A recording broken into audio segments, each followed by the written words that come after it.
নমস্কার, মিষ্টিস কিচেনে আপনাদের সবাইকে স্বাগত। আশা করি আপনারা সবাই ভালো আছেন। আজ আমি আপনাদের রেঁধে দেখাবো রুই মাছের দো পেঁয়াজা। রুই মাছের দো পেঁয়াজা বানানোর জন্যে আমি নিয়েছি 5 পিস রুই মাছ, যেগুলোকে আমি নুন হলুদ মাখিয়ে তারপর ভেজে রেখে দিয়েছি। আমি কড়ায় তেল দিয়েছি, তেলটা আমার গরম হয়ে গেছে। এবার আমি এই তেলের মধ্যে দেবো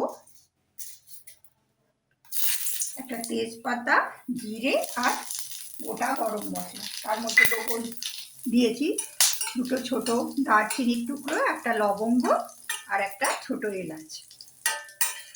এটাকে 1 সেকেন্ড 2 সেকেন্ড নাড়াচাড়া করে আমি এর মধ্যে দেবো পেঁয়াজ কুচি। পেঁয়াজগুলোকে আমি পাতলা পাতলা করে কেটে রেখেছি, সেই পেঁয়াজ কুচিগুলো আমি এর মধ্যে দিয়ে দেবো।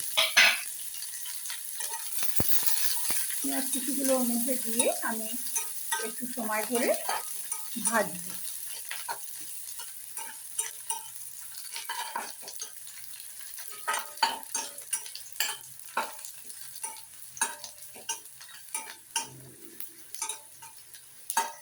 এবার আমি এর মধ্যে দিয়ে দেবো আদা এবং রসুনের পেস্ট।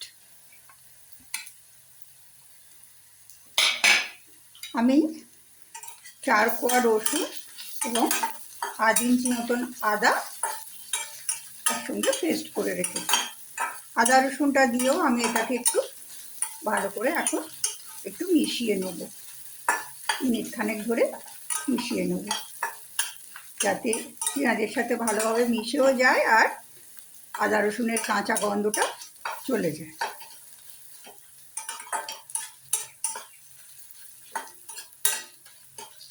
আদা রসুনগুলো ভাজা ভাজা হয়ে গেছে। এবার আমি একটা টমেটো, মাঝারি সাইজের টমেটো বেটে রেখেছি, সেই টমেটোটা এর মধ্যে দিয়ে দেবো।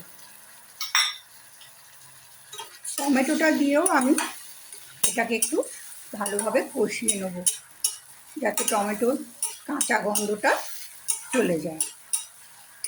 1 মিনিট ধরে এভাবে আমি কষিয়ে নেব।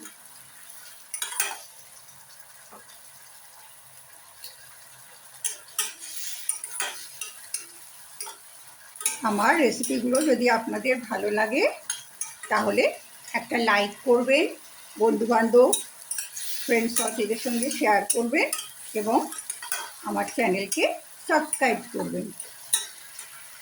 আর কমেন্টে জানাবেন আমার রান্না আপনাদের কেমন লাগছে। আপনাদের কমেন্টগুলো পড়লে আমার খুব ভালো লাগে, আমি অনেক উৎসাহ পাই। আমার টমেটোটাও একটু সময় ধরে কষানো হয়ে গেছে। এবার আমি এর মধ্যে আরও কিছু মশলা মেশাবো।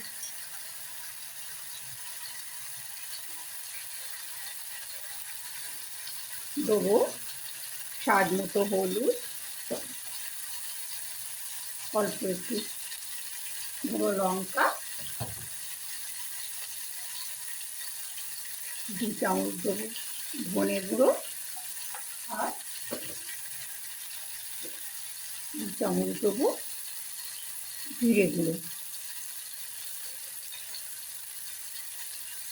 আর দেবো স্বাদ মতো নুন। এগুলো দিয়েও আমি একটু ভালোভাবে সব মিশিয়ে নেব। একটু নেড়ে নেড়ে মেশাতে হবে, যাতে তলায় লেগে না যায়, পুড়ে না যায় মশলাগুলো।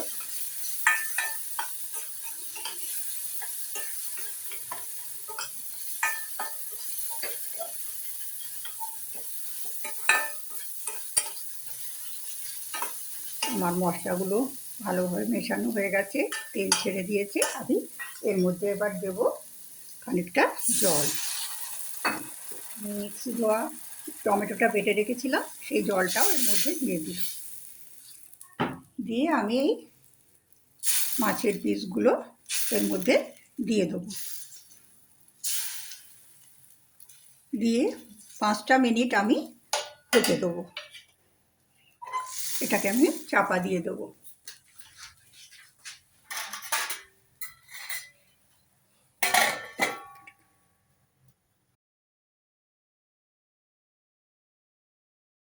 আমার তরকারিটা প্রায় 5 মিনিট ধরে ফুটছে। এবার আমি এর মধ্যে আর কতগুলো জিনিস দেবো কতগুলো পেঁয়াজের পাপড়ি, 2টো কাঁচা লঙ্কা দেবো, আর দেবো কিছু ধনেপাতা কুচি, আর দেবো একটু গরম মশলা, গুঁড়ো গরম মশলা।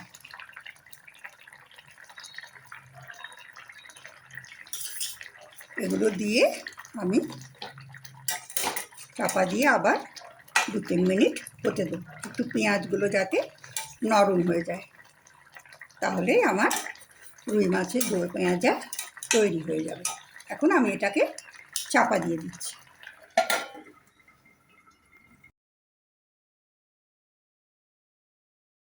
আমার রুই মাছের দো পেঁয়াজা পরিবেশনের জন্যে তৈরি। এটা গরম ভাতে খেতে খুব ভালো লাগবে। আজ আমি ভিডিও এখানেই শেষ করছি। আবার দেখা হবে পরের কোনো ভিডিওতে। নমস্কার।